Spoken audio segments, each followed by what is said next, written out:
Assalamualaikum warahmatullahi wabarakatuh. Waalaikumsalam. Alhamdulillahirabbil alamin wassalatu wassalamu ala Rasulillah Sayyidina Muhammad ibn Abdullah wala haula wala quwata illa billahil aliyyil azim. Amma ba'du, puji syukur yang tak terhingga dan terus kita sampaikan kepada Allah Subhanahu wa taala atas karunia-Nya yang tidak terhitung jumlahnya. Salawat dan salam senantiasa kita sampaikan kepada yang tercinta Nabi besar Muhammad sallallahu alaihi wasallam. Pemirsa News TV di mana saja Anda berada, alhamdulillah Allah mempertemukan kita kembali dalam suasana keimanan, keislaman yang nikmat sekali. Dan tentunya Anda masih setia bersama kami dalam acara kita Kiswah Kajian Islam Ahlus Sunnah wal Jamaah bersama Kiai Misbah. Nah, saya akan menyapa Kiai terlebih dahulu. Assalamualaikum Kiai. Waalaikumsalam warahmatullahi wabarakatuh. Kiai, dalam situasi seperti ini sebenarnya syukur apa yang perlu terus kita tingkatkan? Saya kira harus meningkatkan keimanan dan ketakwaan kita kepada Allah Subhanahu wa taala. Masya Allah. Agar kita selalu tidak gelisah ya. Hati menjadi tenang. Itu Masya Allah. Ya. Baik Kiai, hari ini kita akan mengangkat tema kita adalah ulama pewaris para nabi Kiai. Iya. Nah, pemirsa, kalau kita dengar kata-kata ini, mungkin sepintas ulama pewaris para nabi. Oke, oh iya begitu. Tapi sebenarnya ada apa sih di balik kalimat tersebut? Di balik hadis ini, inilah yang patut untuk kita gali bersama guru kita. Nah, sehingga kita tahu betul maknanya seperti apa. Silahkan Kiai. Baik, terima kasih Mas Agus, para pemirsa. Bismillahirrahmanirrahim. Berbicara ulama pewaris para nabi. Itu adalah sebuah ungkapan yang dikutip dari hadis Sayyidina Rasulullah Muhammad SAW. Al-ulama warasatul anbiya. Ulama itu pewaris para nabi. Para jemaah sekalian, berbicara ulama ini harus kita tahu maknanya. Mengapa kemudian ulama mempunyai makom, mempunyai posisi yang tinggi di hadapan Nabi Muhammad SAW. Bahkan disebut sebagai pewaris para nabi. Kalau posisi atau jabatan yang tertinggi di dalam Islam itu kita kenal dengan nabi, makom yang tertinggi, maka kalau kita menyebut ulama, itu setelah nabi itu. Setelah tidak ada Nabi Muhammad SAW. Saudara-saudara sekalian, di dalam Al-Quran Allah Subhanahu wa taala mengingatkan, A'udzubillahi minasyaitonir rajim. Bismillahirrahmanirrahim. Yarfa'illahu alladhina amanu minkum walladhina utul ilma darajat. Yarfa'illahu alladhina amanu minkum. Allah Subhanahu wa taala akan mengangkat derajat orang yang beriman. Jadi ada jin, ada malaikat, ada binatang, ada manusia biasa. Derajatnya diangkat orang yang beriman ini di antara mereka. Insyaallah. Termasuk yang diangkat melebihi daripada orang yang beriman adalah walladzina utul ilma darajat. Orang-orang yang diberi ilmu garis miring ulama. Ini akan diangkat derajatnya oleh Allah Subhanahu wa taala. Maka Sayyidina Ibnu Abbas menyampaikan bahwa orang mukmin ya, setelah diangkat oleh Allah itu kalau dibanding dengan ulama, derajat orang mukmin dengan ulama itu ukurannya 700 derajat. Masya Allah. Perbedaannya Mas. 700 derajat. Dan 700 derajat itu disebutkan satu derajat ke derajat yang lain itu jaraknya ditempuh dengan 500 tahun. Anda bayangkan? Luar biasa. 500 tahun. Ya, kita kebayang. berangkat dari Jakarta ke Surabaya, itu kira-kira 1 jam lah naik pesawat. Itu jauhnya semacam itu. Bagaimana kalau ditempuh dengan 500 tahun? Ini merupakan derajat yang luar biasa yang diberikan kepada ulama. Dan ulama itu ya manusia, bukan malaikat. Insyaallah. Maka benarlah di saat Allah Subhanahu wa taala menyandingkan para ulama itu dengan malaikat, bahkan dengan Allah. Di dalam sebuah ayat disebutkan, syahidallahu annahu la ilaha illahu wal malaikatu wa ulul ilmi qaimam bil qist. Syahidallahu, Allah Subhanahu wa taala menyaksikan terhadap dirinya bahwa annahu la ilaha illahu, tidak ada Tuhan selain aku, selain dia, maksudnya Allah. Jadi yang menyaksikan siapa bahwasanya tiada Tuhan selain Allah? Ya Allah sendiri yang pertama. Kemudian yang kedua, wal malaikah, para malaikat. Dan yang nomor tiga, wa ulul ilmi, dan orang yang mempunyai ilmu, garis miring ulama. Coba Anda bayangkan ya para jemaah sekalian, disandingkannya ulama dengan malaikat dan dengan Allah dalam persaksiannya kepada Allah bahwasanya tiada Tuhan selain Allah. Ini makom yang luar biasa, posisi yang luar biasa yang tidak diberikan kecuali kepada para ulama. Karena itu para jemaah sekalian, wajarlah kalau Kanjeng Nabi Muhammad sallallahu alaihi wasallam menyampaikan al ulama warasatul anbiya. Ulama itu pewaris para nabi. Maka para jemaah sekalian, kita harus bersedih Mas Agus. Ya. Di saat makin hari, makin zaman, makin bertambah, kita melihat banyak para ulama yang meninggalkan kita. Sedih sebenarnya. Ini musibah bagi umat Nabi Muhammad sallallahu alaihi wasallam. Karena apa? Karena kalau sudah ulama wafat, itu berarti ilmu diangkat oleh Allah. Jadi dikatakan innallaha la yaqbidul ilma, sesungguhnya Allah Subhanahu wa taala itu tidak mengambil ilmu, menarik ilmu intizaan yantazihu minan nas. Jadi seakan-akan dicabut, tahu-tahu tulisannya hilang, enggak begitu. Ilmu diangkat oleh Allah Subhanahu wa taala itu diangkatnya para ulama, diwafatkannya para ulama. Karena itu kalau sudah nggak ada ulama ngeri. Akhirnya kita minta fatwa, minta petunjuk kepada orang yang nggak mengerti agama, dan yang terjadi yang ngomong sesat dan lebih parah lagi menyesatkan orang lain. Insya Allah. Karena apa? Karena sudah makin langkanya para ulama. Ya. Para jemaah sekalian, sehubungan dengan luar biasanya posisi para ulama ini, maka kita harus mendudukkan ma huwal ulama wa ma adraka ma ulama. Siapa ulama itu? Maka para jemaah sekalian, saya tegaskan di tempat ini, ulama itu adalah kata jamak dari mufrad kalimat alim. Alim itu orang yang mengerti. Maka ulama itu dikenal di kalangan kita dengan definisi al-alim adalah al-amil bi ilmihi.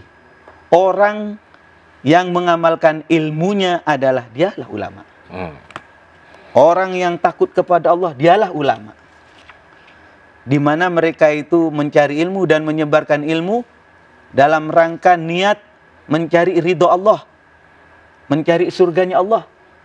Ini ditegaskan Mas Agus. Ya. Karena kalau cuma sekedar mencari ilmu, cuma kepentingan yang lain, untuk kepentingan tahta, ya, harta dan wanita, bisa saja agama atau bahkan ilmu dijadikan alat untuk mendapatkan itu.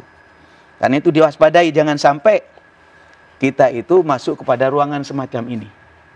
Para jemaah sekalian yang saya hormati, karena itu saya itu mempunyai keyakinan, Mas Agus.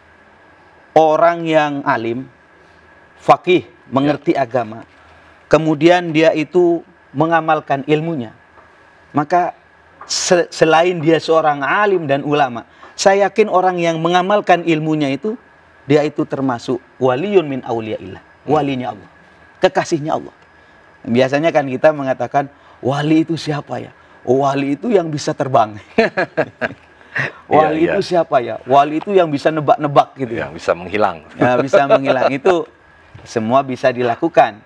Tetapi yang pasti katanya Imam Syafi'i, orang yang mengamalkan ilmunya, orang yang mengerti agama, faqih ya.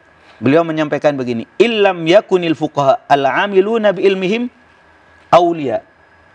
Kok andaikan orang yang mengamalkan ilmunya, orang yang mengerti agama tidak disebut wali, maka dikatakan falaisa lillahi waliyun. Allah itu tidak mempunyai wali di bumi. Tidak ada wali. Kalau memang orang yang alim dan orang yang mengamalkan ilmunya itu tidak disebut wali.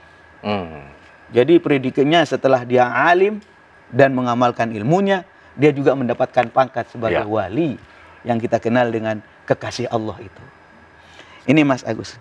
Dan memang kenapa ada kalimat orang yang mengamalkan ilmunya. Ya. Karena begini, kalau tidak mengamalkan ilmu itu bahaya, ngeri Mas Agus. Para pemirsa, orang alim tidak mengamalkan ilmunya, ini dilaknat ini. Masya Allah. Malah dikatakan di sebuah syair itu, wa alimun bi ilmihi lam ya'malan mu'adzabun min qabli ubadil wasan. Orang alim, ilmunya banyak, tapi tidak mengamalkan ilmunya. Tidak mengamalkan itu, bisa mungkin dia tidak mengamalkan perintah sholat, dia nggak sholat misalnya. Ya.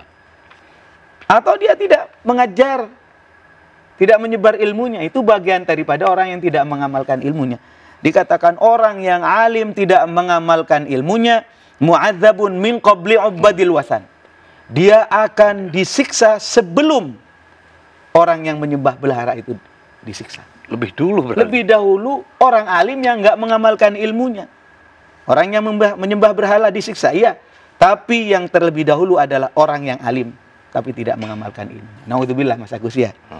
Karena itu para jemaah sekalian, mari kita bersama-sama, utamanya al-fakir pribadi, jangan sampai, mohon maaf, melenceng niatnya di dalam kita mencari ilmu. Imam Hasan Basri itu pernah mengingatkan begini Mas Agus, awas, jangan sampai orang yang alim itu mati hatinya. Jangan sampai orang yang alim itu mati hatinya keras. Jadi katakan, kenapa kok bisa keras? Beliau menjawab, karena orang alim tersebut talabud dunya bi'amalil akhirah. Mencari dunia, harta, tahta, wanita dengan akhirat. Dengan amal akhirat. Jadi gampangnya beginilah. Izin, ada orang berlindung dengan surbannya. Berlindung dengan jubahnya. Kemudian berbicara tentang agama. Padahal dia tidak bermaksud menyebarkan agama, tetapi dia sedang membesarkan dirinya dan mencari dunia dengan itu. Ini peringatan dari Allah, dari Rasulullah, dari para ulama. Para ulama hati-hati juga. Selain makomnya tinggi, derajatnya tinggi, juga ancamannya luar biasa berat dari Allah dan Rasulnya. Itu Mas Agus. Masya Allah. Nah Kiai, tadi kan Kiai sudah menyampaikan bahwa ulama itu adalah orang yang memiliki ilmu. Iya, iya. Nah sampai sebatas mana, sejauh mana ilmunya sehingga orang tersebut disebut sebagai ulama? Maka para jamaah sekalian, pertanyaan Mas Agus ini sangat menarik. Sampai sebatas mana orang itu akan disebut ulama? Ulama, betul. Ketika dia mempunyai ilmu dan dia mengamalkan. Jadi punya ilmu dan dia mengamalkan. Ini kalau kalimat ulama yang kemudian menjadi predikat seseorang itu tentu ada kriteria-kriteria khusus. Tetapi kalau ingin disebut orang yang alim, ya. Alim itu kalau dia mengamalkan ilmunya baru disebut dengan alim. Jadi al-alim itu mana amila bi ilmi, orang yang mengamalkan ilmunya. Ya. Nah, itu berlaku apakah hanya kepada ilmu-ilmu agama atau juga ilmu yang umum, ilmu dunia, Kiai? Kalau konotasi itu ulama jelas ya, kepada ilmu agama. Kalau ilmu umum itu orang bisa disebut cendekiawan, ya, profesor itu apa dan sebagainya. Tetapi istilah ulama itu melekat secara khusus kepada orang yang mengerti faqih terhadap agama Islam. Karena itu posisi ini memang luar biasa diberikan oleh Allah, oleh Rasulullah SAW, dan itu tidak memilih suku, tidak. Ya. Tidak memilih keturunan siapa dia, tidak. Semua orang bisa mencapai makom tersebut. Ya. Karena itu mari kita bersama-sama, karena ilmu ini tidak didapatkan begitu saja, enggak. Ilmu itu tentu bitta'allum, ilmu itu dengan belajar. Ilmu itu tentu dengan dituntut, dicari itu ilmu. Karena itu para jemaah sekalian, dalam kesempatan ini mari kita bersama-sama bersungguh-sungguh bagaimana sekiranya di dalam setiap langkah kita itu didasari oleh ilmu. Kalau kita beribadah tanpa ilmu, ya ngeri Pak Mas Agus. Jadi wa kullu man bi ghairi ilmin ya'malu a'maluhu mardudatun la tuqbalu. Kalau ada orang mengamalkan satu ibadah tapi tidak didasari oleh ilmu, maka amalnya akan ditolak oleh Allah Masya Subhanahu Allah. wa taala. Baik Kiai, kita akan jeda dulu. Nah pemirsa, mungkin ada terbayang di bayangan kita ya, ulama ini sebenarnya siapa yang memberikan? Apakah orang tersebut yang mengaku sebagai ulama, atau ada semacam lembaga atau orang, atau bahkan ada semacam pengesahan, ya disertifikasi. Wah, orang ini sudah cocok menjadi ulama. Nah, seperti apa itu nanti akan kita perbincangkan kembali. Tetap di Kiswah Kajian Islam Ahlus Sunnah wal Jamaah bersama Kiai Misbah.